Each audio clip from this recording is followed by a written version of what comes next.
Bonjour à tous, nous sommes le 26 janvier 2023 et suite à une demande, je vous propose une nouvelle analyse sur le Nasdaq.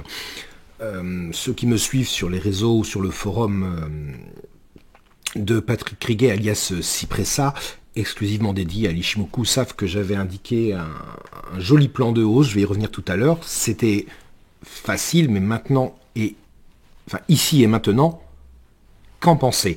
Alors, selon diverses points de vue, unités de temps, on va essayer de regarder un petit peu. Je démarre donc par le mensuel. Donc on peut voir que voilà, j'ai repris mes graphiques extrêmement épurés au plus simple. Ce que je note principalement, bon vous le voyez, la zone ATH avec le plus haut historique. J'ai noté cette zone, là on avait eu une petite pointe de mèche et une autre ici, vous voyez, aux alentours des 10 500 pour arrondir. Et ce qu'on peut voir, c'est que les prix, vous voyez, sont revenus travailler donc dans ce coin, là, aux alentours des 10 500, 11 000 et semblent vouloir repartir à la hausse malgré tout.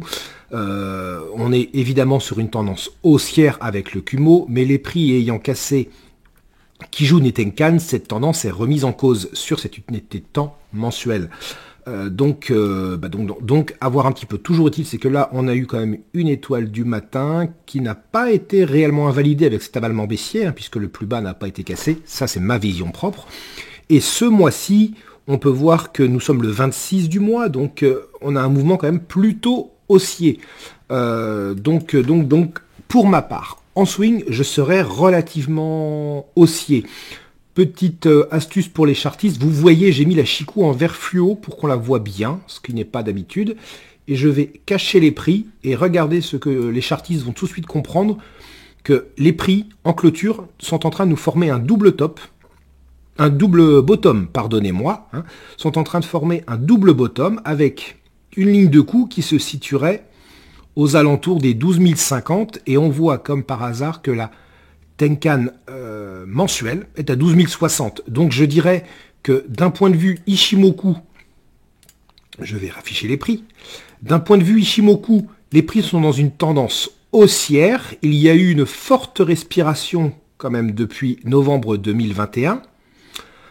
Mais là, les prix semblent vouloir depuis octobre vouloir repartir à la hausse. Il y a toutefois, attention, des résistances à casser. Et le chartisme nous l'indique également. Donc si on casse cette ligne de coup, j'ai envie de dire si on casse la Tenkan mensuelle, on pourrait donc cibler éventuellement un retour haussier avec évidemment le prochaine résistance qui serait la Kijun mensuelle plate. Passons à l'hebdomadaire. Donc, pardonnez-moi, je le dis, je le dis souvent lorsque je fais des coachings, ne passe pas sur une unité de temps inférieure tant que tu n'as pas tiré les conclusions de l'unité de temps que tu travailles. Donc, je vais le faire, appliquons simplement ce qu'on dit. Donc là, moi, ce que je vois sur cette unité de temps, c'est qu'on reste en tendance haussière sur une zone de support. Donc, j'ai plutôt un avis long en swing. Si on vient à casser cette zone, ce sera autre chose. On aura des supports différents, mais pour le moment, je dirais que tant qu'on est au-dessus de cette zone marron, la zone des 10 500, je suis long. Voilà, simplement pour cette étoile du matin.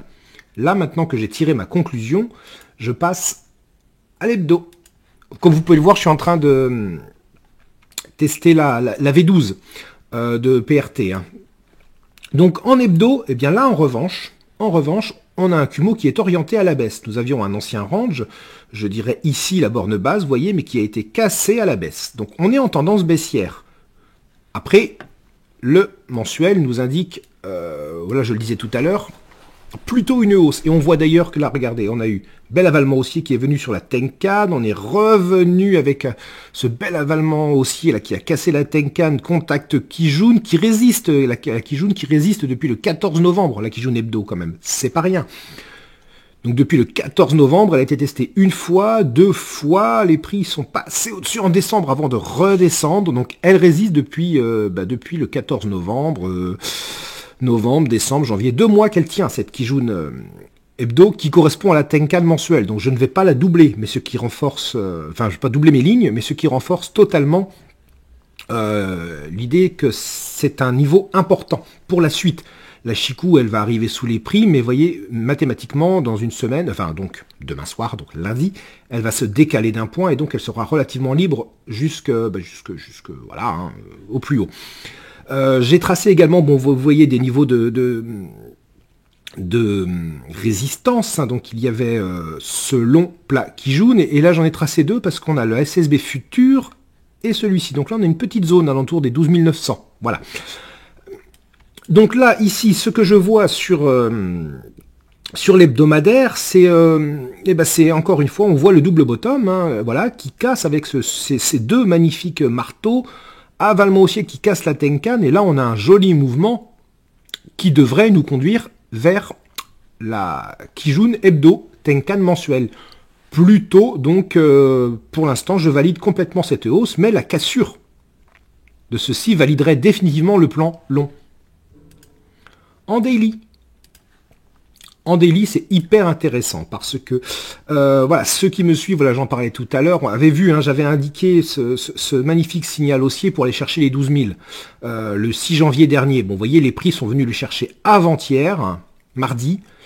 Les prix sont, voilà, superbes. Les prix, donc, le niveau 12 000 a repoussé les prix qui sont redescendus, vous voyez, hier jusqu'à la Tenkan.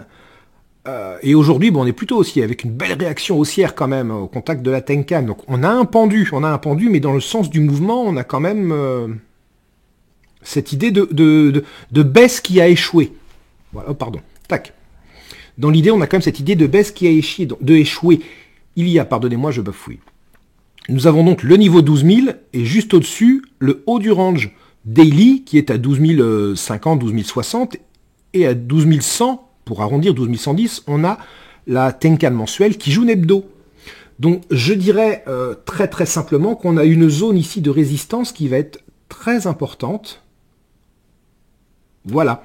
Entre le niveau 12 000 et la Kijun Hebdo. Qui correspond à ce plat. Hein. Tout correspond avec Ishimoku dans les différentes unités de temps.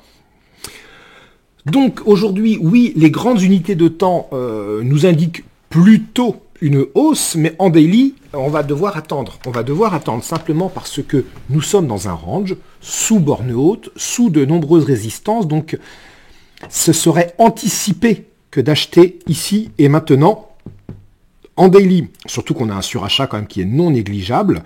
Donc je dirais qu'aujourd'hui, bon bah écoutez, on arrive sous une zone, on est sous une zone de résistance, donc pourquoi pas tenter une vente comme on a pu le faire mardi avec le signal 12 000, vous voyez, qui a donné lieu, pourquoi pas tenter une vente avec un retour sur la Kijun, toutefois ce ne serait pas ma priorité aujourd'hui. On a déjà eu le contact 12 000, les prix sont déjà descendus au contact, vous voyez, de la Tenkan, pardonnez-moi, j'ai cliqué, j'ai pas fait exprès, sont repartis à la hausse. Je ne serais pas spécialement vendeur en swing sur cet actif. Après, faut pas être dogmatique, faut simplement observer ce qui se passe. Mais là, sincèrement, je suis plutôt haussier en swing.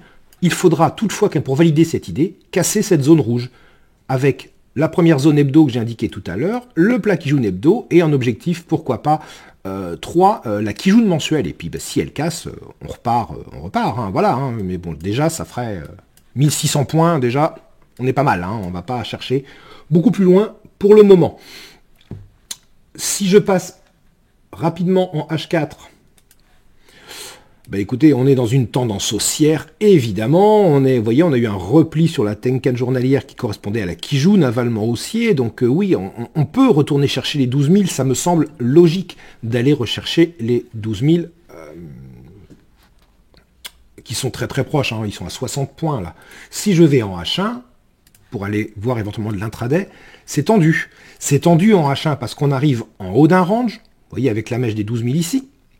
On effectue quand même des... Comment dire, bon, le marché est fermé, hein, le marché du Nasdaq est fermé, on verra cet après-midi à 15h, mais là on est quand même... on a eu une belle étoile filante, enfin, on a des signaux de baisse en intraday, quand même a priori sur le H1, même si le haut du range n'a pas été touché encore, hein, mais on est quand même en extrême surachat, que nous indique le M15. Et ben, vous voyez que la Chikou, pour le moment, la Kijun, pardonnez-moi, la Kijun fait support, mais je ne serai pas acheteur en intraday. Trop de surachat.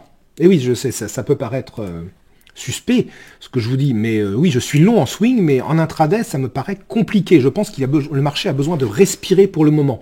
On voit qu'en M5, le Kumo est extrêmement aplati, on n'a pas encore de twist, on est toujours en tendance haussière, mais il est vrai que si on vient à casser les plus bas, là par ici, le dernier plus bas là qui a été fait ce matin à 8h30, on pourrait peut-être observer une respiration. Donc si je reviens en M15, il y aura évidemment des zones, vous voyez, on voit cette zone, ce plat ici qui correspond au haut des deux mèches, des bougies ici, vous voyez, de 1h15 et 5h du matin, on le voit, hein, ce niveau qui vient, voilà. On a ici un long plat SSB qui correspond, donc j'ai envie de dire que voilà, le signal idéal serait peut-être voilà, la cassure de cette zone qui pourrait nous dire, ça y est, c'est cassé par le bas, on peut respirer. Et aller viser, pourquoi pas, la Kijun H1 ou des objectifs plus short. Pour le moment, ouais, c'est compliqué, c'est très compliqué, parce qu'on est quand même sur un beau mouvement haussier, le swing nous indique un beau mouvement haussier, pour l'intraday je parle, hein. Enfin même pour le... Mais l'intraday nous indique plutôt une respiration probable, j'allais dire possible, je vais même dire probable. Toujours est-il, c'est que cette respiration, on n'a pas eu le signal encore. Donc on attend. On attend, l'idéal serait, oui, voilà, de regarder, chercher un range M5 qui casserait par le bas, mais qui n'est pas encore formé, évidemment, ou alors si on veut être un petit peu... gourmand et impatient, peut-être que la cassure de la Kijun et de la Tenkan par le bas serait un premier signal d'affaiblissement dans cette tendance haussière M15. Avec un premier objectif, vous voyez, qui serait aux alentours des 11 850, l'ancienne borne haute de ce range. Vous voyez, là, on a une zone aux alentours des 850 qui serait un premier support, un premier objectif théorique en short. Alors après, il faudra évidemment que la Chikou casse tous ses supports, mais ça, lorsqu'on trade un reverse, c'est systématique.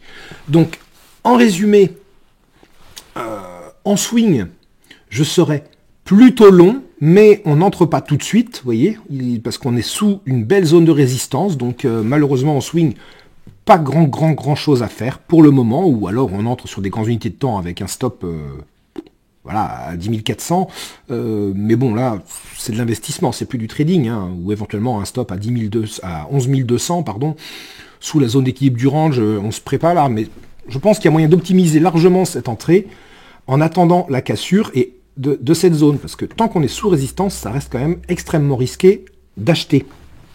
Voilà, en intraday en revanche, je pense que les prix ont besoin de respirer. Donc peut-être, oui, je dirais en intraday à voir ce que nous donnera, mais peut-être une respiration jusqu'à voilà, une rotation partielle de ce range, là, jusqu'à 11 800, bah, je disais 840, je crois tout à l'heure en M15, vous voyez, je dirais, allez, 840, 800, voilà. En intraday, je pense que si on casse, voilà, c'est simple, hein, si on casse la Tenkan, on pourrait éventuellement viser, comme je disais tout à l'heure, la Tenkan H1, 920, on pourrait viser 840 et puis 800 éventuellement, 830, voilà, 800. En revanche, en swing, on attend une respiration et on pourra acheter, mais il faut attendre, je pense, vraiment attendre. Voilà. Après, si on a un beau signal acheteur après respiration, on peut tenter le coup de rentrer, par exemple, en H1 ou en M15 après respiration, et puis de sécuriser quand les prix vont contacter 12 000 en se disant, de toute façon, ma vision swing est longue, donc ça devrait casser, mais on sécurise. Comme ça, si jamais on s'est trompé et qu'effectivement les prix se retournent, on ne perdra pas. Voilà, j'espère, j'ai été un petit peu long, j'espère avoir été clair, et je vous souhaite une très bonne journée. Au revoir.